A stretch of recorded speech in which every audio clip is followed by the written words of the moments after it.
Some men ruin their lives not through action, but through words, reckless, thoughtless phrases that sound bold on the surface, but reveal weakness underneath. Not all self-destruction is loud. Sometimes it slips out quietly, one sentence at a time. And the worst part, most of them think they're being smart when they say it. But a wise man knows words are not harmless. They're habits. And bad habits shape broken lives. In Stoic philosophy, speech is a mirror of the mind. If your words are rooted in blame, bravado, or blind arrogance, it's not just talk. It's a sign you've stopped evolving. What a man says when he thinks no one's watching reveals exactly where he is in life. So if you've ever caught yourself repeating the same tired lines, justifying your failures, or pretending strength you haven't earned, you might already be sabotaging your future. This video uncovers 6 phrases that no intelligent man ever says. They're warning signs, red flags that you're running on ego, instead of clarity, on excuses, instead of self-respect. But don't worry, we won't just expose the problem. You'll learn what a man of wisdom says, instead what the Stoics would advise if they were standing beside you today. Because it's not just about sounding foolish. It's about becoming the kind of man who builds his life with purpose, not with pity. So if you're ready to sharpen your tongue, strengthen your mind, and stop letting careless words drag you down, this is where it begins. Watch closely. Say less. And when you do speak, make sure it's worth listening to. Number 1, that's just how I am. Few statements are more subtly corrosive to a man's character than this one. On the surface, it sounds like confidence, like a firm declaration of self. But in truth, it's not strength. It's surrender. Not to wisdom, not to principle, but to the comfort of staying the same. It's a quiet resignation dressed up as certainty, a verbal shrug that says, "I've stopped trying." This line is most often spoken by men who have confused being static with being strong. They believe that digging in their heels and refusing to grow somehow makes them reliable, when in fact, it only makes them rigid. Life keeps moving, but they don't. And over time, what they call consistency becomes emotional paralysis. I once met a man named Richard.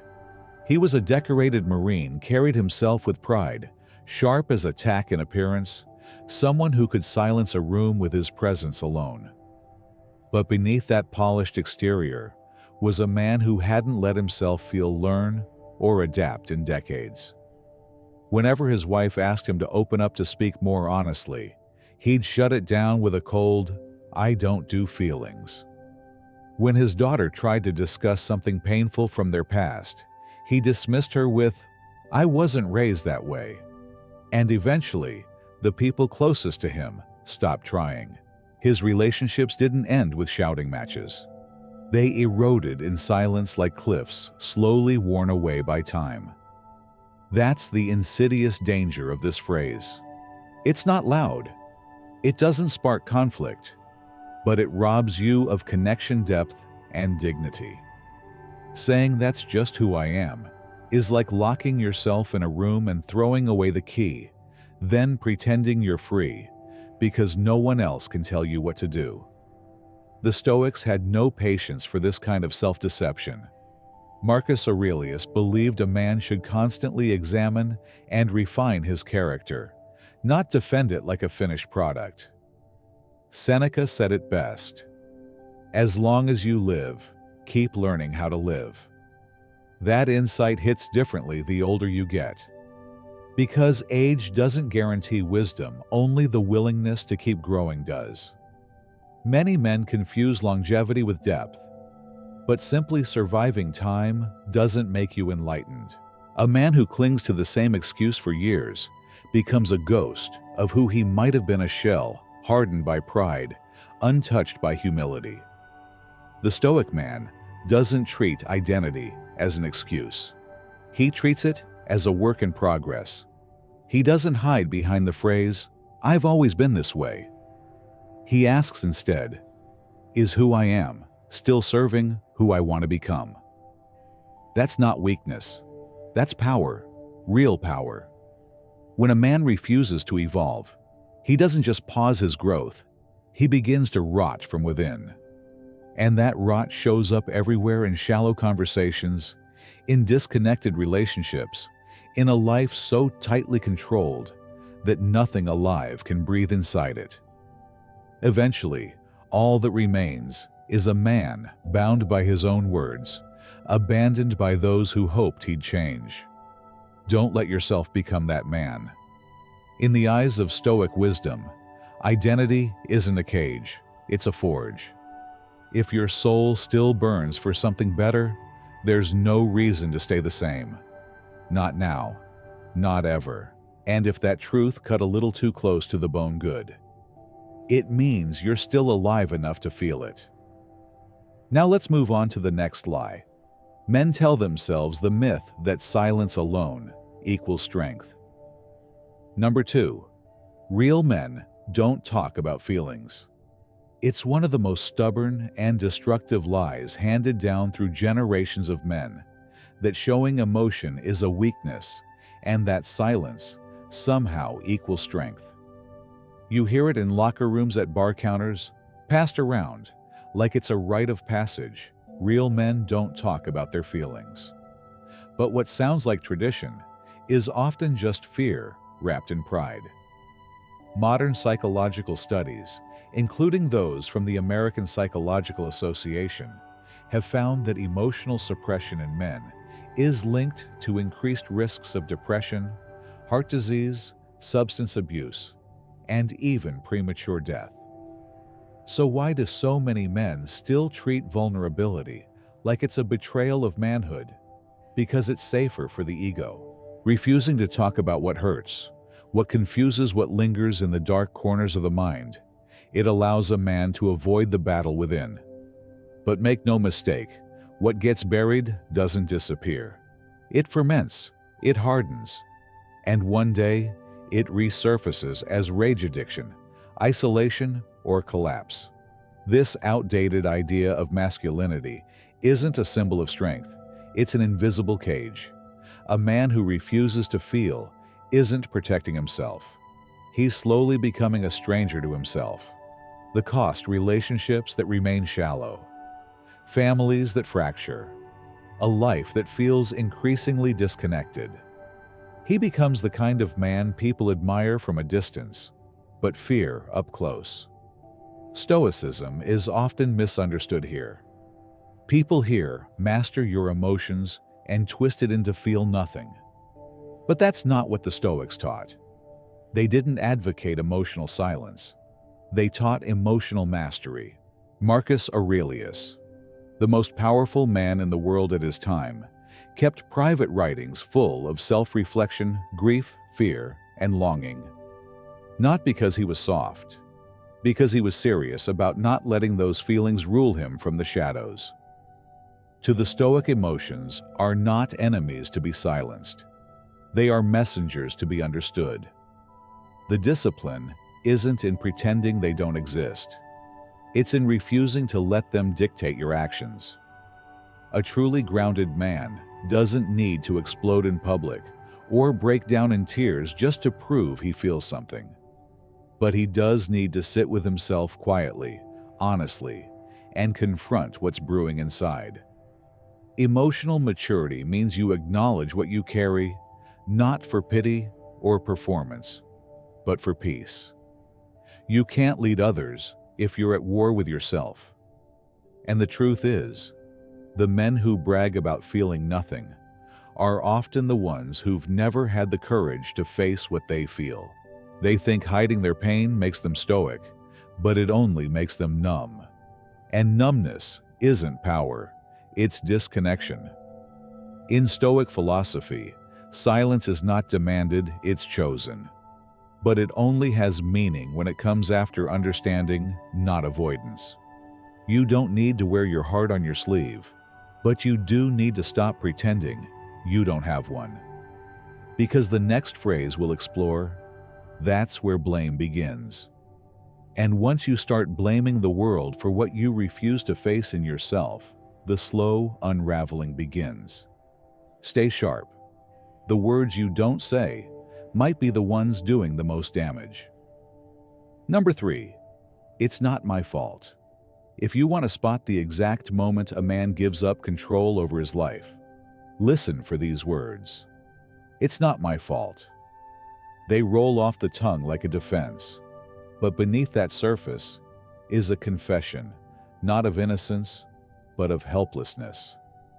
This phrase is the anthem of men who've decided that life just happens to them, that they are always the recipient of misfortune, never the architect of change, that things go wrong because of someone else, the system, their upbringing, their boss, their partner, bad luck, or just how the world is. But in clinging to that belief, they forfeit the only thing that could ever set them free: responsibility. Stoic philosophy calls this mindset out for what it is: decay, not of the body, but of the soul. Epictetus said it best. It's not the things themselves that disturb us, but the views we take of them. That truth dismantles the illusion. It reminds us that the story we tell ourselves about what's happening is often more powerful than the event itself. And when a man's story always ends with someone else being at fault, he isn't just explaining his pain, he's surrendering to it. The man who blames everyone else loses the ability to hear the one voice that actually matters, his own. His inner compass goes silent, drowned out by excuses. He begins to live in reaction, not creation. Marcus Aurelius warned us, "You have power over your mind, not outside events. Realize this, and you will find strength." But the man who refuses to realize it ends up shackled to his circumstances, convinced that he can't move unless the world moves for him. Blame is seductive. It gives you a short-term escape from guilt and failure. But in the long run, it steals your dignity. It keeps you passive. It keeps you small. Responsibility is harder. It demands honesty.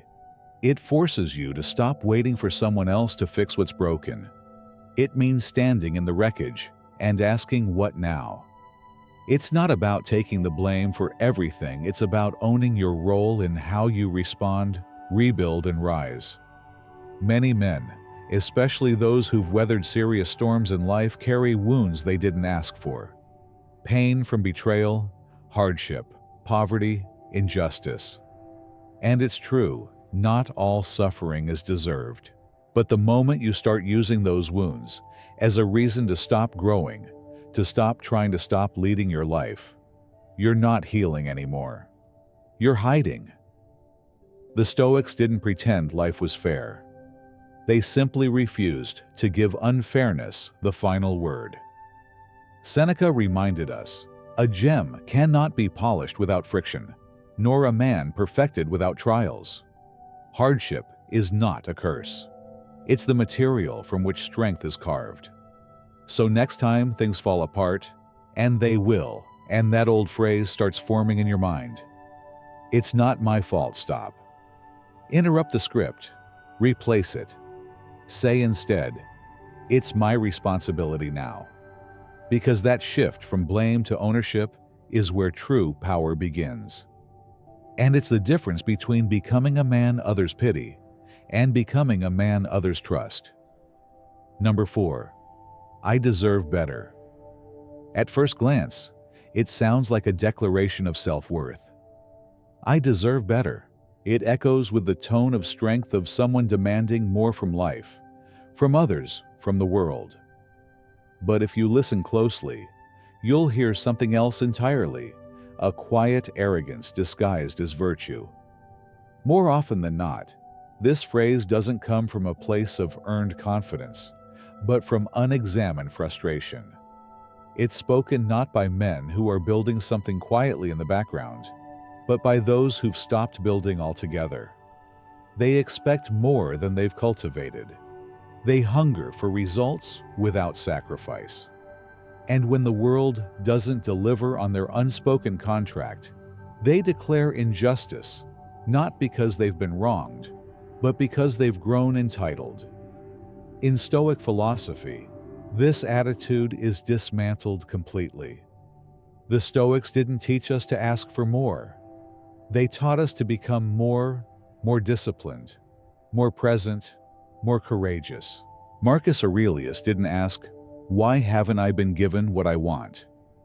He reminded himself, "Don't waste time debating what a good man should be. Just be one."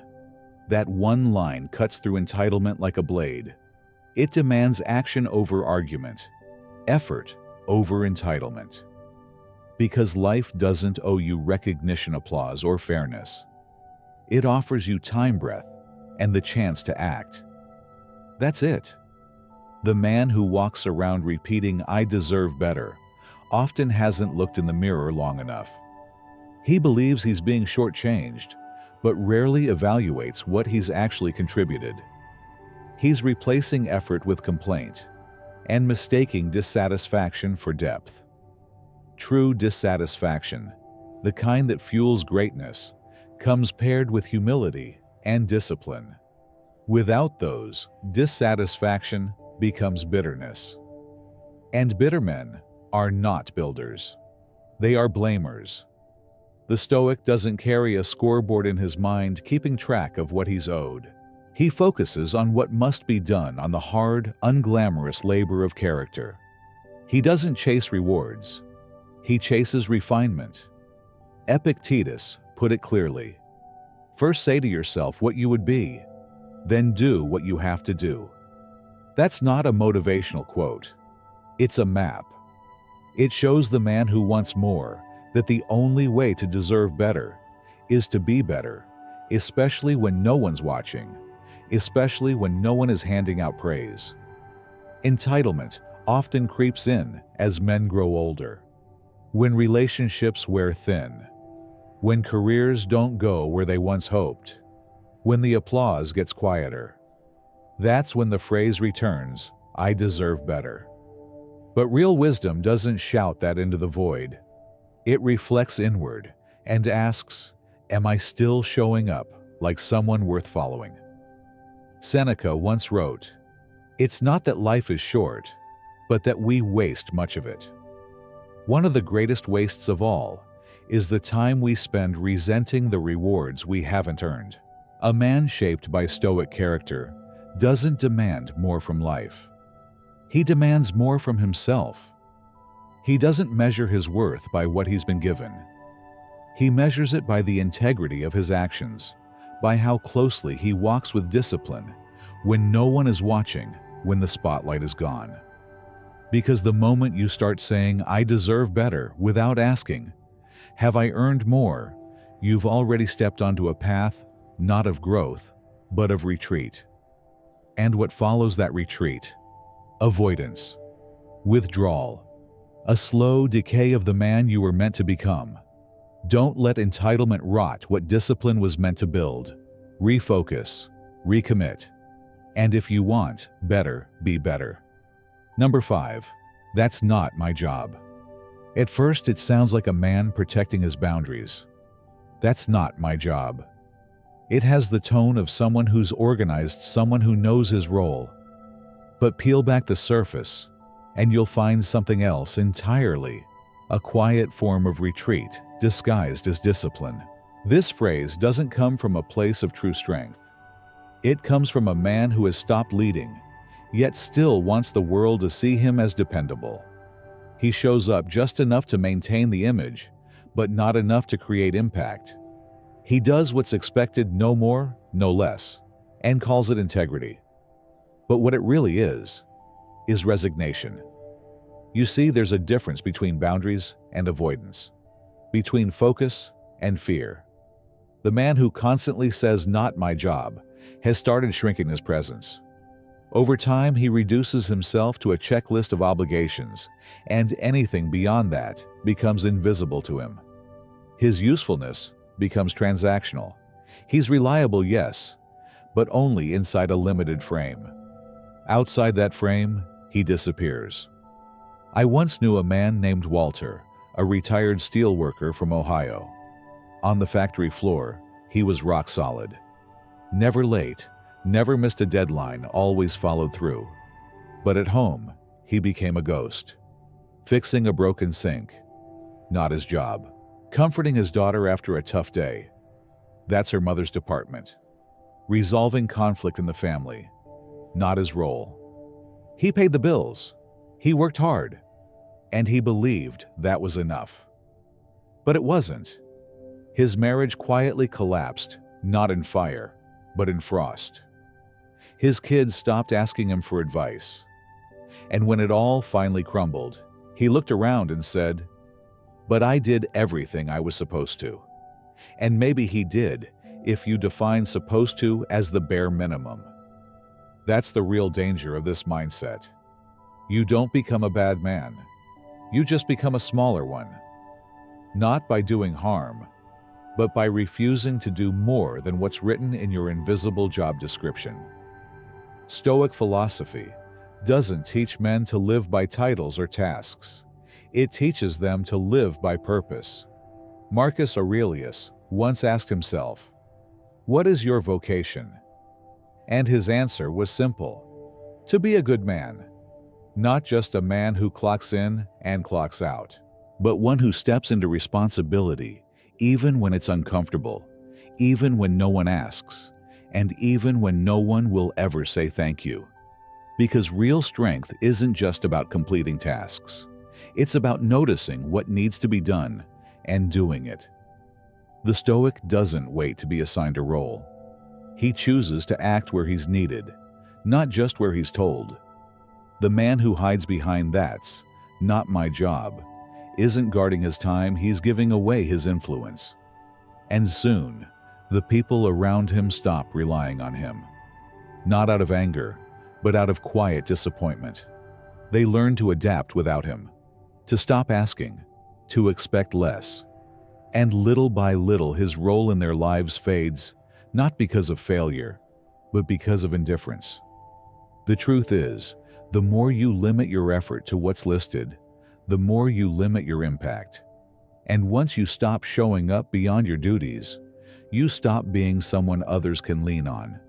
You become someone they work around. The Stoic man knows better. He doesn't wait for a title to take responsibility. He leads where others retreat. He acts not because it's his job, but because it's right.